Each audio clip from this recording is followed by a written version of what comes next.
I'm going to be making baked macaroni and cheese.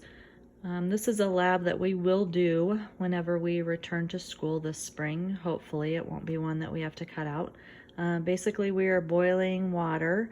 There's a little more than 2 quarts in there because I'm going to add a little more pasta than it talks about in your recipe. So I have adjusted it a little bit.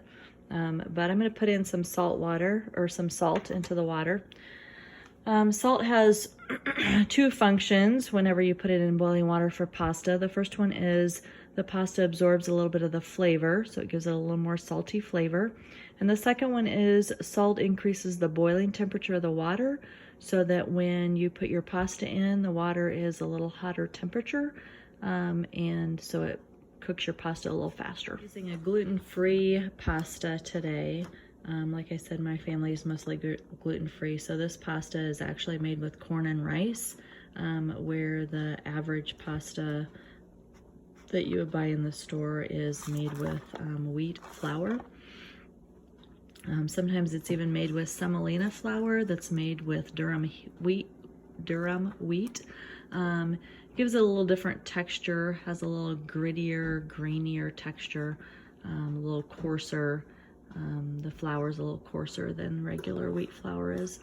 The word pasta comes from the Italian word paste, because pasta is usually made from flour, eggs, and water. But our pasta today is made from corn and rice. We have little bubbles on the bottom. Our water is simmering. It is not boiling yet. It's important to wait until the water boils before you put pasta in.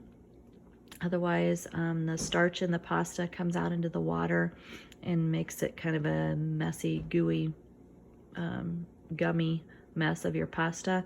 It takes that boiling hot water, hot temperature to set the pasta so that it keeps the starch in so that it will cook and have that nice texture and flavor.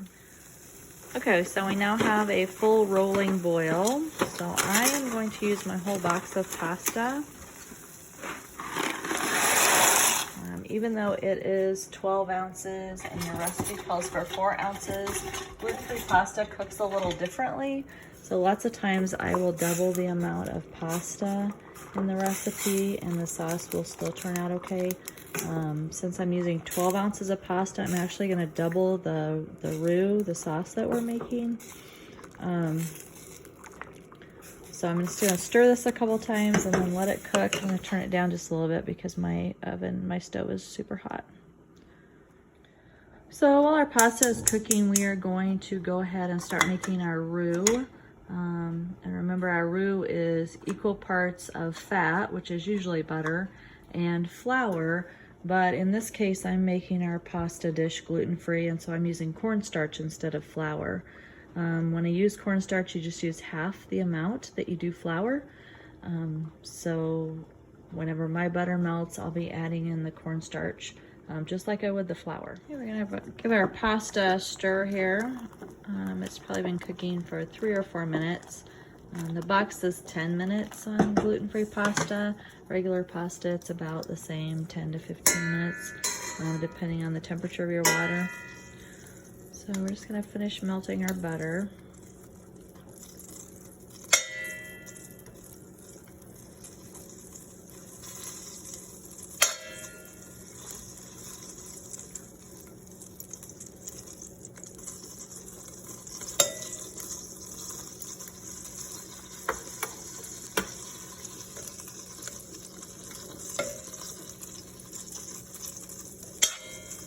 This is going to be a little different texture since you do only put in about half the cornstarch.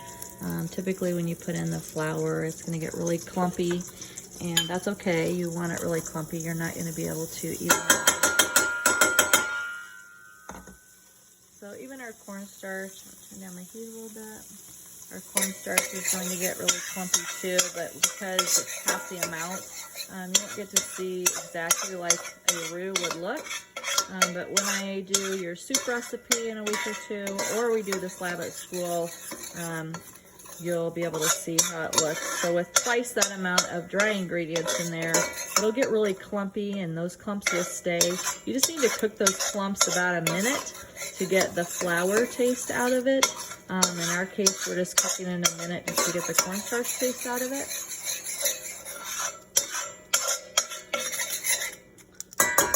But both of those, cornstarch and flour, are both thickening agents, and so you'll be fine using either one. All right, so then you're going to add, I'm gonna add 3 cups of milk because your recipe says 1.5, I believe. So after everything is kind of stirred together, and again, if you're using flour, it's going to be really clumpy at this point, but that's okay. If you are dairy-free, I think you could use alternative cheese pretty well, but I don't think you'd want to use alternative cheese and milk. So instead of using milk at this point, I would be adding either beef broth or chicken broth. I would use that as my liquid, and then you could use the dairy-free cheese and it would still be pretty good. Okay, so I'm gonna give that a little stir. And then I'm gonna walk over here and check my pasta. And we want it to be al dente, which means to the tooth. This is going to be a little bit harder. This is gonna be a little bit harder than if you were cooking it for a dish that wasn't going to be baked. There are lots of ways that people test pasta. One of the most reliable ways are just to take a piece out, cut it in two, take a little bite of it, and see if it's really hard or really chewy, and ours is both, so it is not done yet. So I'm gonna go back over to my roux, give that a little stir.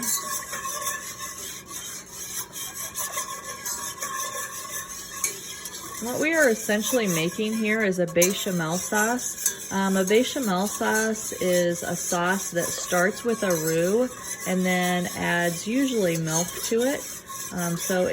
We are making a cheese sauce for our macaroni and cheese, and so we started with making a roux, and now we're making a bechamel sauce. You will hear both of those terms a lot as we enter our soup and stocks unit.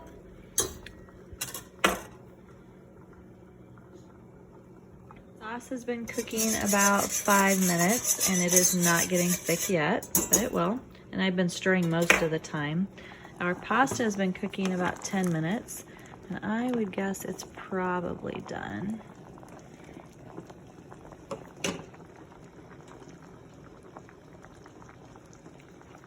Yes, I would call that done. Okay, so now what we're gonna do is I'm gonna walk over to the sink and drain the pasta. I'm going to use a plastic colander today. This colander has only been used for gluten-free items, so I can use this at my house. But if you are gluten-free, usually use a metal one because the gluten from other foods actually is really hard to get off of the coating on anything but glass or metal. So if we're at school, we would use a metal colander. So our pasta's in the strainer. We're just going to leave it there for a minute, and then we're actually going to pour it back in the marmite in the pan and wait till we get our sauce done. Okay, at this point our pasta is back in our pan, just hanging out there. Our sauce is pretty thick, not too bad, and we're going to go ahead and add the cheese to it. I'm going to do it over the stove just because it's less of a hassle, and I have a gas stove, so when I turn off the heat goes away immediately. Whereas if you have an electric stove, you might need to move it from the stove to the countertop so that it doesn't continue to cook as much. I am using American cheese, although you can use other cheeses. American cheese is a processed cheese, and so it has a lot of emulsifiers in it. It melts nice and smooth and makes things nice and creamy without making them rubbery or oily like some cheeses do that are natural cheeses. So I'm just going to stir that in. In addition to adding cheese, I'm also adding some salt and pepper. It's best if you do salt and pepper in your hand first and then put it into your dish for a couple reasons. The steam can get into any seasoning that you have over your pan and make it cake together, and it's not as good for the seasonings. The other reason is if you're just shaking the salt shaker all around the pan, it's hard to tell how much you're getting in. So if you put it in your hand and then dump it in, you know exactly how much salt and pepper you're putting in. So I did not put anything with the pasta. If I was using it in a salad or a cold dish, I would run cold water over it. If I wasn't using it for a while, because sometimes we put ours in the fridge and use it another day, then I would put just a little bit of oil with it so that it stays apart. But if you put oil with it, then the sauce doesn't stick to the noodles as well. So it's always best if you can use it right when you cook it. You may have noticed I'm using penne noodles instead of elbow macaroni. That's just what I had today. So the pasta, the main difference is in the shape of it. One other difference is when pasta makers make pasta, they make it a certain shape to stick to the particular sauce that it's supposed to go with. For instance, fettuccine noodles have that little ridges to stick with the Alfredo sauce, or manicotti, of course, you want to stuff that with different things. And so it's said that it makes a little difference which kind of pasta you use with sauce, but to be honest, I use them interchangeably, and I have never had anyone complain.